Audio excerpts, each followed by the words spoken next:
ये रास्ता जाता है पाब्लो की जेल की तरफ। पहले इधर सारे खेत थे आसपास, अब भी है पर अब फिर भी कुछ बीच बीच में घर बन गए। पहले बिल्कुल ही मतलब शहर से थोड़ा बाहर था। तो पाब्लो ने जब इतने लोगों को मरवाया ना और इतना ज़्यादा बदला ले लिया तो मतलब उसने हद कर दी थी क्राइम्स की। मतलब ट्रैफिकिंग से लेके मर्डर्स और मतलब बेसिकली एक टेररिस्ट टाइप बन गया था वो, देखा जाए तो इतना सब हुए बाद ना पाब्लो दरअसल किसी से नहीं डरता था। मेदेजिन कोलंबिया में तो किसी से नहीं, हर आदमी बेकाऊ था। उसका सीधा सा फंडा था, जो भी एक सरकारी अधिकारी है या तो पैसे ले लो या गोली ले लो। रिश्वत लेके मानता है तो ठीक है, जो कहते हैं मैं रिश्वत नहीं लूंगा उसे मरवा देता था सीधा उसी टाइम, बिना सोचे समझे, चाहे जज हो, पुलिस वाला हो, कोई कुछ भी हो। लेकिन पाब्लो सिर्फ डरता था अमेरिका से, क्योंकि उसे पता था अमेरिका में मेरे को जेल में कैद करके रख देंगे, जैसे कि आपने शायद सुना होगा। और जो भी टेररिस्ट और जो भी ड्रग लॉर्ड जैसे कि एल चापो को बंद करके रख दिए एक 2x2 के कमरे में, उसे दिन में 15 मिनट लाइट दिखती है, जो भी बंद है वहाँ पे। तो पाब्लो को पता था मैं अमेरिका गया तो मेरा भी वहीं पे वो हाल होना है। इसलिए जब उसके ऊपर बहुत ज़्यादा इंटरनेशनल प्रेशर भी आया कोलंबिया के ऊपर कि भाई ये क्या होने लग रहा है, तो जब हदें पार होगी तो ये हुआ कि भी पाब्लो को भेजेंगे अमेरिका और वहाँ पे कैद होके रहेगा। पर पाब्लो इसको बोला कि भाई मेरे को अमेरिका मत भेजो, मैं पूरा कर्जा उतार दूंगा देश का जितना भी कर्जा है। लेकिन बात नहीं बनी, मतलब फॉरेन डेब्ट जितना भी है कोलंबिया का, बात नहीं बनी। लेकिन फिर पाब्लो बोला चलो ठीक है, मेरे को अमेरिका मत भेजो, मैं जेल में रह लूँगा, लेकिन शर्त यह है कि जेल मेरी होएगी और उसमें मेरी सिक्योरिटी होएगी। पाब्लो ने बोला कि गावरिया की सरकार में तो क्या पता, मुझे आप लोग ठीक जेल में रख दो, मेरे को ठीक से ट्रीट करो। जैसे ही सरकार चेंज होगी 4 साल बाद मेरा पता नहीं क्या हाल करोगे, आप मुझे अमेरिका भेजोगे तो मैं अपनी खुद की जेल में रहूँगा। तो इस बात पे कोलंबियन सरकार मान गई थी और फाइनली उसने अपनी खुद की जेल बनाई, एक आलीशान जेल तो क्या बेसिकली 5 स्टार होटल है, जिसमें तरह तरह के जानवर थे, जू था, वाटरफॉल था, और देखेंगे अपन क्या क्या चीज़ें वहाँ पे अभी दिखेगी जेल में।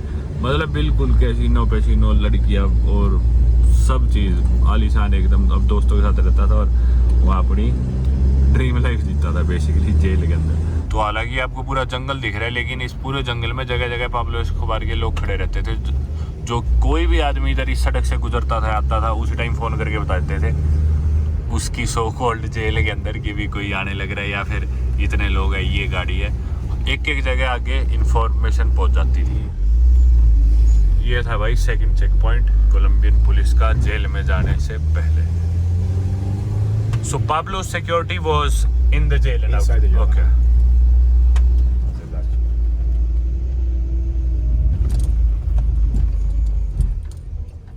Oh, I was super hungry. Thank you. Thank you so much. Okay, guys. So let me tell you about this place. So this place now belongs to a church. तो दरअसल ना उधर थी जो थी जेल इधर नीचे, पर ये थी सिर्फ प्रिटेंड करने के लिए, दिखाने के लिए कि भी हाँ इधर जेल है।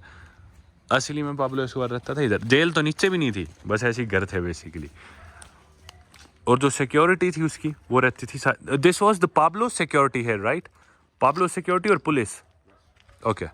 तो ये थी पाब्लो एस्कोबार की सिक्योरिटी इधर रहती थी और खुद पाब्लो एस्कोबार रहता था उधर ऊपर, वो आलीशान जो बंगला है हरे रंग का। अभी तो इधर पेड़ कम है, पहले इधर बहुत ज़्यादा पेड़ थे, क्योंकि वो डरता था कि इसको बॉम्ब करवा देंगे अमेरिका वाले या कोई मेरे को मरवा देंगे, तो ये दिखता ही नहीं था इधर से। That was that place over there they call casino.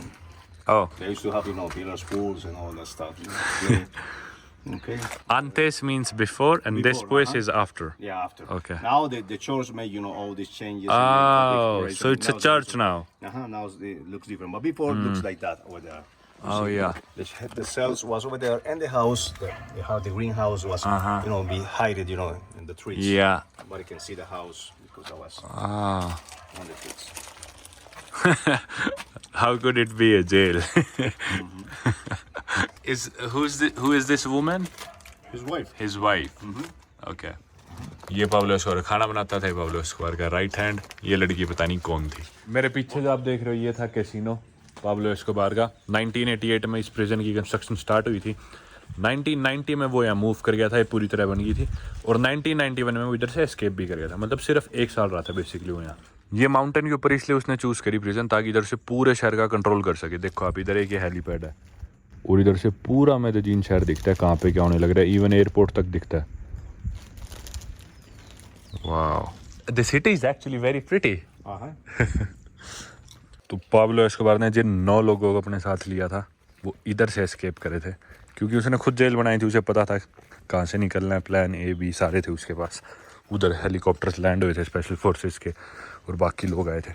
इस रास्ते से गुजरा था पाब्लो एस्कोबार, जिससे हम अभी जाने लग रहे हैं।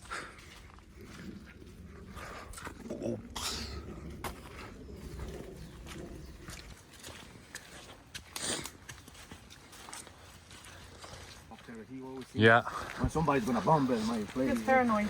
Yeah. Yes, like, it doesn't work. तो इस जेल में ना पाब्लो ने एक सॉकर फील्ड भी बना रखी थी, जिसमें वो फुटबॉल खेलता था और दुनिया के बड़े बड़े प्लेयरों को बुलाता था खेलने के लिए। कुछ लोग कहते हैं कि यहाँ पे मैराडोना भी आया था खेलने के लिए, पर पता नहीं इस बात में कितनी सच्चाई है। पर बहुत बड़े बड़े फुटबॉल प्लेयर्स यहाँ पे खेलने आते थे, और पाब्लो को ना हारना बिल्कुल नहीं पसंद था। उसकी अच्छी बात लगा लो, बुरी बात लगा लो, वो बेसिकली बुरी ही थी, एक्सेप्ट नहीं करता था हार कभी भी। फुटबॉल का मैच तब तक चलता था जब तक उसकी टीम ना जीत जाए। जैसे ही उसकी टीम आगे होगी तब मैच खत्म होगा। इवन अपनी फैमिली के साथ भी, अपने बच्चों के साथ वो गेम खेलता था, बोर्ड गेम्स या कुछ, उसमें भी अपनी हार मंजूर, अपने बच्चों से भी मतलब पैसे छुपा लेता था, चीटिंग कर लेता था, सामान छुपा लेता था। तो मतलब जान करके चीटिंग करके जीतता था कैसे भी, मतलब उसको नफरत थी। वो कभी हारा नहीं, लेकिन धक्के से गलत काम करके जीतता है हमेशा। ये आ गया एक वाटरफॉल सा। They say they just go up to the mountain and they escape, take like a 3 days. तो जब इधर आ गए पाब्लो नथिंग पाब्लो एस्कोबार और उसके साथ के 9 लोग इधर आए बाद, उन्होंने फिर ये नदी देखी और इस नदी को फॉलो करना स्टार्ट करा। ये आगे 2 हिस्सों में बढ़ती थी। एक हिस्सा इसका मेदेजिन सिटी में जाता था। तो मेदेजिन सिटी में गए वो 9 लोग, और उनके लिए 3 टैक्सीज वहाँ पे ऑलरेडी वेट कर रही थी। उन 3 टैक्सियों में बैठे और फिर फरार हो गए। जेल से फरार हुए बाद पाब्लो एस्कोबार मेदेजिन में 1991 में एस्केप किया और 1993 तक मेदेजिन में छिपता रहा। कई लोग मानते थे कि देश छोड़ के भाग गया कहीं और है, पर वो मेदेजिन में ही था। 200-300 घर थे उसके, ऐसा माना जाता है, और वो हर 2-3 दिन में अपना घर बदल लेता था। उसने अपनी सिक्योरिटी कम कर ली ताकि लोगों को शक कम जाए या फिर खबर बाहर ना फैले, ज़्यादा हाईलाइट बनाए। और वो 1.5-2 साल तक मेदेजिन में ही भागता रहा और अपना काम ऑपरेट करता रहा। मैं आप लोगों को कारण बताना भूल गया कि भी उसे जेल से क्यों भागना पड़ा था। तो जब वो यहाँ रहता था ना, तो बहुत ही ज़्यादा शोर शराबा होने लग गया था। एक तो बहुत ज़्यादा ट्यूशन और पार्टीज़ वगैरह बहुत ज़्यादा हाईलाइट में आने लग गया था, शोर शराबा होता था। और उसने गलती क्या करी, हालांकि मेदेजिन जो कार्टेल था वो पाब्लो एस्कोबार ने नहीं फाउंड किया था, वो पहले से एग्जिस्ट करता था, लेकिन उसका एक बहुत इंपॉर्टेंट मेंबर था पाब्लो एस्कोबार ऑब्वियसली। और वो ना पाब्लो ने ना अपने पैसे ज़मीन में छुपा रखे थे जगह जगह, और उसको हिसाब ही नहीं था बेसिकली कहाँ का छुपा रखे। तो यहाँ भी उसने ज़मीन में गड्ढों में पॉलिथीन में बांध के पैसे छुपा रखे थे, और मेदेजिन कार्टेल के कुछ लोगों ने उसकी परमिशन के बिना से वो पैसे निकाल दिए। इस बात पे वो चिढ़ गया और पाब्लो ने मेदेजिन कार्टेल के ही 2 लोग मरवा दिए, जिसके कारण कार्टेल के अंदर ही लोग सोचने लगे कि तो पागल है। वो खुद कोई कोकेन वगैरह नहीं करता था, सिर्फ मैरिजुआना पीता था, यानी कि गांजा, और बहुत ज़्यादा गांजा पी के ऐसा मानते उसका दिमाग भी ख़राब हो गया था। तो फालतू में किसी को ही मरवाने लग गया था। तो जब उसने मेदेजिन कार्टेल के ही लोग मरवाए, तो अंदर ही उसी के लोग समझने लगे भाई ये आदमी सटक लिया और ये पागल हो गया। फाइनली उसके अपने लोग भी उसके खिलाफ होने लग गए, सरकार तो खिलाफ थी। तो फाइनली डिसाइड किया गया कि इसे दूसरी जेल में डालो, इसकी मौज मस्ती है तो ऐसे ही चलती रहेगी, वरना तब जाके डिसाइड किया गया था कि भी उसे यहाँ से बाहर निकलवाया जाए। और तब बुलाई गई थी स्पेशल फोर्स बोगोटा से, जो कि कैपिटल सिटी है कोलंबिया की, क्योंकि बाकी जो मेदेजिन की आर्मी थी, पुलिस थी, वो तो सब बिका हुआ था, सब पाब्लो के अंडर काम करते थे। उसको पकड़ने के लिए कोई तैयार नहीं था, कोई राज़ी नहीं था। तो बोगोटा से इनकी स्पेशल फोर्स बुलवाई गई थी हेलीकॉप्टर्स में, जो इधर आई थी उसे पकड़ने के लिए। वापस बारिश शुरू हो गई थी तो हम निकल गए, और इधर हर रोज़ बारिश आती है बेसिकली। यहाँ पे अलग अलग चेक पॉइंट से मैंने आपको दिखाया, उनसे हम वापस दोबारा गुजर रहे हैं। कहीं पे था कोलंबियन पुलिस का चेक, मेदेजिन पुलिस का चेक पॉइंट, कहीं इनकी आर्मी का चेक पॉइंट, फिर ऊपर जाके उसकी खुद की प्राइवेट सिक्योरिटी। इवन जब स्पेशल फोर्सेज आई थी बोगोटा से, जो भी पाब्लो ने कह दिया था इनकी मिलिट्री को ही, मेदेजिन की मिलिट्री पुलिस को सबको कह दिया था कि आने नहीं देना चाहे कुछ भी हो जाए। तो उसके बाद फिर खुद मिनिस्टर आया था इनका पाब्लो से बात करने के लिए जेल में, और उसे बोला कि चिंता ना कर, तेरे को एक और अच्छी जेल में डाल देंगे वो। पर तब तक पाब्लो समझ गया था कि भाई अब मेरा काम ख़त्म होने वाला है। और वैसे देखा जाए तो बहुत स्मार्ट था, पर एट द सेम टाइम बेवकूफ़ था पाब्लो एस्कोबार। चाहता तो यहाँ पे शांति से रह सकता था, शोर शराबा ना करता। उसे शायद सिर्फ 10 साल की कितने की सज़ा हुई थी। चुपचाप अपना काट लेता, पार्टी करनी थी तो अपना हेलीकॉप्टर लेके चला जाता, रात को सुबह आ जाता कहीं। पर नहीं, उसने बहुत ज़्यादा ही मतलब टिक के रहा नहीं गया उससे, जिस वजह से उसकी फिर बाद में मौत हुई।